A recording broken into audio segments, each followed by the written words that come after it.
قال اللہ تبارک و تعالی فی القرآن المجید والفرقان الحمید قل لا اسألکم علیہ اجرا الا المودۃ فی القربى۔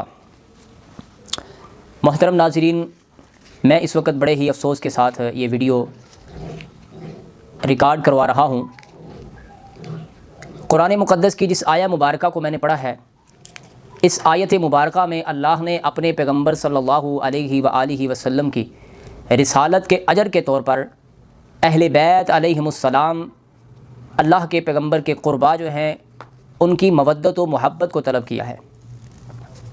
یہ جہالت سے بڑھ کر اور کچھ بھی نہیں ہے کہ جو بندہ بھی اہل بیت علیہم السلام کی بات کرے، حقوق اہل بیت کی بات کرے، فضائل اہل بیت کی بات کرے، افضلیت اہل بیت کی بات کرے، فوقیت اہل بیت علیہم السلام کی بات کرے، تو لوگوں کے پاس پہلا جواب اور آخری جواب یہ ہوتا ہے کہ یہ جی شیعہ ہو گیا، رافضی ہو گیا۔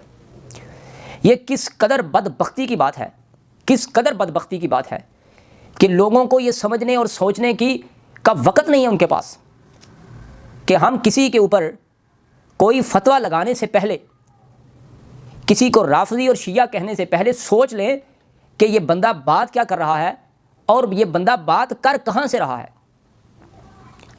مجھے بتائیں، میں ایک چھوٹا سا سوال کرتا ہوں، اگر اللہ کے پیغمبر امام الانبیاء سید الانبیاء جناب محمد الرسول اللہ صلی اللہ علیہ وآلہ وسلم یہ فرما دیں کہ بھی علی تو میرے لیے ایسے ہے جیسے جناب موسیٰ کے لیے ہارون ہے، اس روایت پیغمبر کی اس بات کو آگے پہنچانے والا، اس کا ذکر کرنے والا، پیغمبر کی اس حدیث کو لوگوں تک پہنچانے والا شیعہ کیسے ہو جاتا ہے؟ اور کب سے یہ ہماری بدبختی ہوئی کہ ہم نے تمام کے تمام اہل بیت اور ان کا کام اور ان کی خدمت اور ان کی نوکری، ان کے فضائل، ان کی افضلیت کو بیان کرنے کے لیے صرف یہ سب کچھ شیعہ کو دے دیا؟ اللہ کی قسم ہے، خدائے بزرگ و برتر کی قسم ہے، اہل بیت کی عظمت و شان و شخصیات جو ہے وہ وراء الورا ہیں، اور تمام مکاتب فکر سے ان کا کوئی تعلق نہیں ہے۔ خدا کی قسم وہ اس سے وراء الورا ہے۔ ان شخصیات کو شیعہ، سنی، وہابی، بریلوی، دیوبندی میں تولا ناپا نہ جائے۔ کیا سمجھتے ہو؟ میں ان تمام لوگوں سے مخاطب ہوں کہ جو اپنی جہالت کا اظہار کرتے ہیں، جہالت کا اظہار کرتے ہیں کہ جو بھی علی علی کرنے والا ہے، جو بھی سیدہ زہرا کی بات کرنے والا ہے، جو بھی حسنین کریمین کی بات کرنے والا ہے، اس پر سیدھا فتویٰ لگا دیا جاتا ہے کہ یہ رافضی ہے۔ تو مجھے بتاؤ، کس کس کو رافضی کہو گے؟ کس کس کو؟ کیا اس پیغمبر کو بھی رافضی کہو گے جس پیغمبر نے دو الفاظ میں کھلے میں یہ کہہ دیا، انا حرب لمن حاربتم وسلم لمن سالمتم؟ سیدہ زہرا کی جب رخصتی ہوئی نا، نبوت کے گھر سے امامت کی طرف، بیت امامت کی طرف گئی، امامت کے گھر گئی، مولا کائنات امیر المؤمنین جناب علی المرتضیٰ علیہ السلام جب ان کے گھر گئی تو متواتر 40 دن اللہ کے پیغمبر اپنے گھر کو چھوڑتے اور اپنی بیٹی سیدہ زہرا کے گھر جاتے، اور وہاں پہ جا کے جناب علی کو سامنے بٹھا کے اور سیدہ زہرا سلام اللہ علیہا کو سامنے بٹھا کے آپ فرماتے، انا حرب لمن حاربتم وسلم لمن سالمتم۔ اے میری بیٹی فاطمہ، اے میرے بھائی علی، میں ان کے ساتھ خود جنگ کرنے والا ہوں جو تم سے جنگ کرے گا، اور ان کے ساتھ میں صلح کا پیغام ہوں، ان کے لیے صلح کرنے والا ہوں، سلامتی اور امن کا پیغام ہوں جو تم سے سلامتی اور امن رکھے گا۔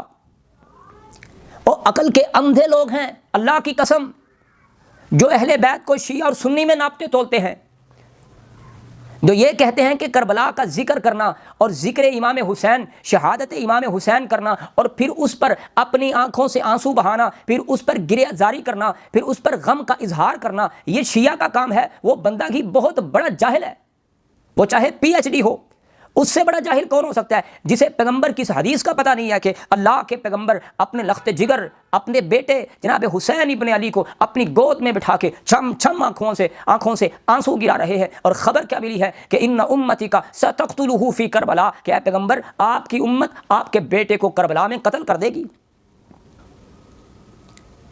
یہ غم کرنا، یہ رونا، یہ آہو بکا کرنا، ہاں کچھ چیزیں ہیں، مجھے اختلاف ہے ان چیزوں سے، میں کسی مسلک کی ترجمانی کے لیے نہیں بیٹھا، خدا کی قسم میں کسی فرقے کی ترجمانی کے لیے نہیں بیٹھا، میں ہر وہ بات کرتا ہوں جو اللہ کے قرآن سے سچ ثابت ہوتی ہے اور جو اللہ کے پیغمبر کے فرمان سے سچ ثابت ہوتی ہے۔ نہ مان تو شیعہ کو کون کہتا ہے؟ شیعہ کس کے لیے حجت اور دلیل ہے؟ میرے اور تیرے لیے قرآن و سنت حجت و دلیل ہے، قرآن و اہل بیت حجت و دلیل ہے۔ قرآن اور اہل بیت کو تو ماننا، تیرا باپ مرتے وقت یہ لکھوا کے چلا جائے، بھائی یہ کوئی بھی ہے، میں سب سے مخاطب ہوں جو یہ سمجھتے ہیں کہ جو اہل بیت کی بات کرے وہ شیعہ ہے۔ آپ کا باپ اگر آخری وقت میں جب اس کی سانسیں آخری ہوں یا اپنی زندگی سے چند دن پہلے وہ یہ کہہ دے کہ بیٹا یہ دو کام جو ہے انہیں کبھی نہیں چھوڑنا، تو مجھے بتا اپنے باپ کا ہوگا تو کیا کرے گا؟ اپنے باپ کی ان نصیحتوں کو کہ یاد نہیں رکھے گا؟ پوری امت کے باپ جناب محمد الرسول اللہ صلی اللہ علیہ وآلہ وسلم نے اپنے آخری وقت میں، آخری دور میں، جب اس کے بعد اللہ کے پیغمبر چند ماہ ہی زندہ رہے، آپ نے کیا فرمایا؟ ترکت فیکم امرین، ترکت فیکم انی تارک فیکم ثقلین، کہ میں تم میں دو بھاری چیزیں چھوڑ کے جا رہا، کتاب اللہ و اطرتی اہل بیتی، ایک میری کتاب ہے اور ایک میرے اہل بیت ہے۔ اب مجھے بتاؤ یار، حدیث ثقلین کو بیان کرنے والا اور حدیث ثقلین کو مد نظر رکھ کے اہل بیت کی افضلیت کو بیان کرنے والا شیعہ کیسے ہو گیا؟ پھر ان 1.5 لاکھ صحابہ کرام کو کیا کہو گے کہ جو اس مجمع میں موجود تھے؟ 1.5 لاکھ صحابہ اس مجمع میں موجود تھے کہ جس مجمع میں اللہ کے پیغمبر نے فرمایا الستُ اولیٰ بالمؤمنین من انفسہم، اور کیا میں مومنوں کی جانوں سے زیادہ حق نہیں رکھتا؟ اللہ کے پیغمبر کیوں نہیں؟ آپ مومنوں کی جانوں سے بڑھ کر ان کی جانوں پر تو آپ حق رکھتے ہیں۔ تو آپ نے فرمایا پھر سن لو، جس کا میں ولی ہوں، جس کا میں بڑا ہوں، جس کا میں آقا ہوں، جس کا میں پیر ہوں، جس کا میں بڑا ہوں، سردار ہوں، حاکم ہوں، مولا ہوں، رہبر ہوں، پیشوا ہوں، اس کا میرے بعد علی رہبر ہوگا۔ اب یہ شیعہ کی بات ہے، شیعہ کی بات ہے۔ اب میں تجھے شیعہ دکھاتا ہوں کون ہے شیعہ۔ جناب عمر فاروق رضی اللہ تعالی عنہ، جب اللہ کے پیغمبر نے یہ فرمایا نا، تو جناب عمر فاروق مجمع سے باہر نکلے اور فرماتے ہیں بخن بخن لکا یبن ابی طالب، او ابو طالب کے بیٹے تجھے مبارک ہو، کیا بات ہے تیری کہ آج کے بعد تو میرا بھی مولا، مولایا و مولا کل مؤمن، تو میرا بھی سردار بن گیا ہے اور میرا اور ہر مومن کا سردار بن گیا۔ اور اسے بیان کرنا اس کو شیعہ کہتے ہو؟ ذرا عقل کو استعمال کرو یار، عقل کو استعمال کرو۔ کہاں چلی گئی یہ علم، یہ فہم، یہ سمجھ، یہ چدراہٹ، یہ سمجھداری، یہ کہاں چلی گئی؟ کس کو شیعہ کہہ رہے ہو؟ رکھو شیعہ کو ایک سائڈ پر، میں نہیں جانتا کسی شیعہ کو۔ تم مجھے یہ بتاؤ کہ اس حدیث کا مطلب کیا ہے کہ اللہ کے پیغمبر کیا فرما رہے ہیں؟ اب میں بھی یار ہوں اور علی بھی یار ہے، اور تم جس مولانا کو بلاتے ہو اور کہتے ہو مولانا ہمارا یہ مولا ہے، اس کو کہو نا ذرا اپنے چھوٹے سے چھوٹے مولوی کو سامنے بٹھا کے کہو نا او یا بھائی دوست تو تینوں پھر دسے، جب مولا کی تیرے چھوٹی سی پگڑی، یہ چھوٹی سی ٹوپی والا، یہ چھوٹے سے علم و فہم والا، یہ چھوٹے سے دماغ والا مولوی جب تیرے سامنے بیٹھا تو اسے دوست نہیں کہہ سکتا، اس سے تو اتنا مرعوب ہوتا ہے، شیخ کہہ کے، حضرت کہہ کے بلاتا ہے، تو کیا اللہ کے پیغمبر علیہ وآلہ وسلم کو دوست کہہ رہا ہے؟ کبھی عقل کو استعمال کر، کم از کم اتنا تو مولا کا ترجمہ وہ تو استعمال کر جو اپنے محلے کے مولوی کے لیے کرتا ہے مولانا، وہی کر لے۔ انہی وجہ سے کسی کو شیعہ کہا جاتا ہے نا جی، انہی وجہ سے کہا جاتا ہے کہ جی وہ مولا کہتا ہے، اور مولا کا معنی حاکم اور سردار لیتا ہے، بڑا لیتا ہے، پیشوا لیتا ہے۔ تو مجھے یہ بتا، اس مولا کا ترجمہ اگر دوست ہے تو کسی اپنے بڑے خطیب اور مولوی کو سامنے بٹھا کے اس کو ذرا کہنا آ بھائی یار، پھر تجھے بتائے وہ کیا ہے؟ یہ جہالت ہے، یہ لا علمی ہے، یہ کم علمی ہے، یہ اللہ کی قسم یہ کم علمی ہے کہ تم اس کو شیعہ کہہ رہے ہو کہ جو پیغمبر کے اہل بیت کی ترجمانی کرتا ہے، کوئی بھی ہو، تم اسے شیعہ کہتے ہو، تم اسے رافضی کہتے ہو۔ اور کس کو رافضی کہو گے؟ ذرا بتاؤ نا، کس کو رافضی کہو گے؟ کہو گے ابو بکر صدیق کو رافضی، جو اپنے کندھے پہ جناب حسنین کریمین کو اٹھا کے کہتا ہے، کیا کہتا ہے؟ ارقبوا محمدا فی اہل بیتی، اوے محمد کے ساتھ تعلق مضبوط کرو، اس کے اہل بیت کو اپنے کندھے پہ اٹھا کے تعلق مضبوط کرو، ارقبوا، اپنا تعلق محمد کے ساتھ مضبوط کرو، اس کے اہل بیت کی خدمت کر کے۔ کس کو شیعہ کہو گے؟ آؤ میں بتاتا ہوں، تو شیعہ کیا ہے، میں مانتا ہوں تجھے۔ جناب عائشہ صدیقہ رضی اللہ تعالی عنہا ام المومنین کیا فرماتی ہے؟ فرماتی میں جب بھی سیدہ فاطمہ کو چلتی ہوئی دیکھتی ہوں، مجھے سیدہ فاطمہ کے چلنے میں، اٹھنے میں، بیٹھنے میں اور آپ کی حرکات و سکنات میں، آپ کے افعال میں مجھے فاطمہ نظر نہیں آتی، مجھے محمد نظر آتا ہے۔ اکثر رسول کہہ دیا، اب کیا رافضی، ام عائشہ کو کیا رافضی، اکثر رسول کہہ دیا۔